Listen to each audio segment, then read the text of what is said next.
So gumawa ako ng proyekto. I called it Project Therapy, Education, Assimilation of Children with Handicap, na lahat ng mga bata na sa mahirap na pamilya, binahay-bahay namin special children. No? Gumawa kami ng mga experts dito.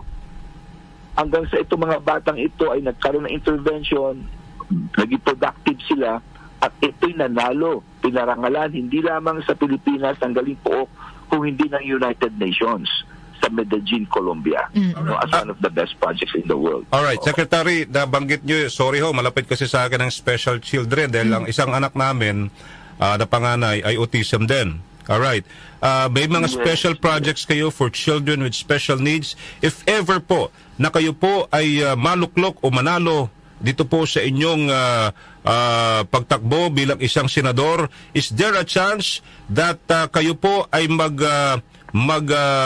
magsulong ho ng batas